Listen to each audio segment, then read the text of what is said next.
लेकिन आज बढ़िया तेजी है और कहेंगे चौतरफा तेजी है शुगर शेयरों की मिठास के चलते। 6%, 8%, 10% ये शुगर शेयर चले हुए हैं।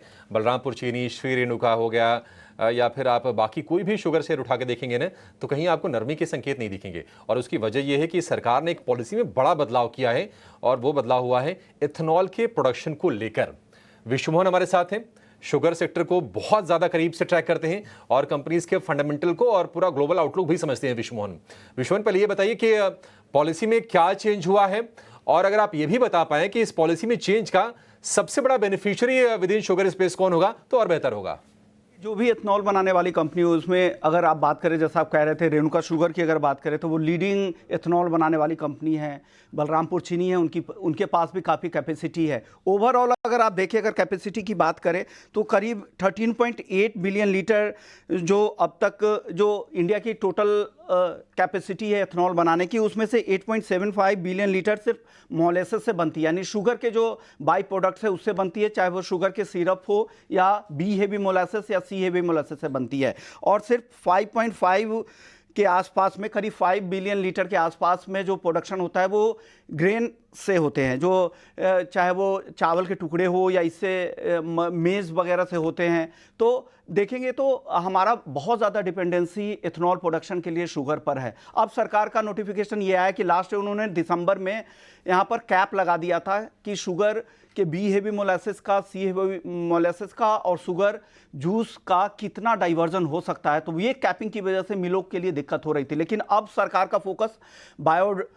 बायोडीजल कहें या पेट्रोल में ब्लेंडिंग पर फोकस सरकार का ज़्यादा है। ऐसे में सरकार उत्पादन ज़्यादा बढ़ाना चाह रही है। इसके तहत सरकार ने नए इथेनॉल शुगर सीजन जो 1 नवंबर से शुरू होने वाला है, उनके लिए उन्होंने कैपिंग की सीमा हटा दी है।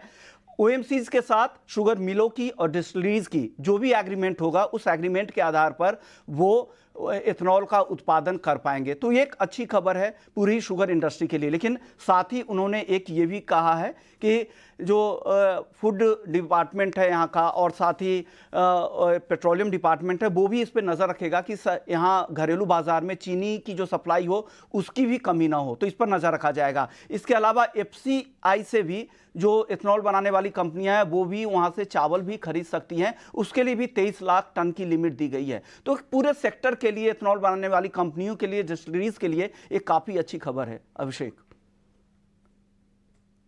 निश्चित तौर पर सारी की सारी कंपनीज के लिए अच्छी खबर है। एक स्टॉक पर जरा व्यू लेंगे और वो है प्राज इंडस्ट्रीज का। ये कंपनी शुगर कंपनीज के लिए मशीनरी बनाने का काम करती है, तो निश्चित तौर पर ये भी बेनिफिशियरी होगी। आज हम देख रहे हैं कि ये चल रही है, पिछले 6-7 दिन से लगातार ये हम इसमें गिरावट देख रहे थे प्राज इंडस्ट्रीज में, लेकिन आज बढ़िया मोमेंटम के साथ ये शेयर कारोबार कर रहा है। अजीत, एक ज़रा व्यू देंगे प्राज इंडस्ट्रीज पर। ये शेयर आपको क्या और तेज़ी यहाँ से दिखाता हुआ दिख रहा है, क्योंकि ऊपर से थोड़ा सा स्लिप हुआ था ये? बिल्कुल अभिषेक, देखिए बट मुझे लगता है कि जो ट्रेंड है, मोमेंटम है, वो अभी भी इंटैक्ट है। बिकॉज आपने लास्ट देखा था स्टॉक को कंसोलिडेट करते हुए करीब 650 से 450 की रेंज में, जिसके ब्रेकआउट के बाद इसने नेकलाइन एरिया के पास अपने एक बेस फॉर्म किया और वहां से एक ग्रेजुअल रिकवरी देखने को मिल रही है। तो बीच बीच में जो रिट्रेसमेंट आपको मिलती है अगर 740 720 तक के, वो बाइंग जोन मेरे हिसाब से आपको मेंटेन करके रखना चाहिए, क्योंकि आज गैप अप हुआ है, थोड़ा सा प्रॉफिट टेकिंग आई है हायर लेवल्स पे। यहाँ पे भी मेरी रिकमेंडेशन होगी 50% यहाँ पे बाय करिए। कोई टिप मिलता है 760 के पास, वहां पे रिमेनिंग को बाय करिए। टोटल पोजीशन 740 का एक क्लोजिंग स्टॉप लॉस और 820 तक की पोजीशन टारगेट।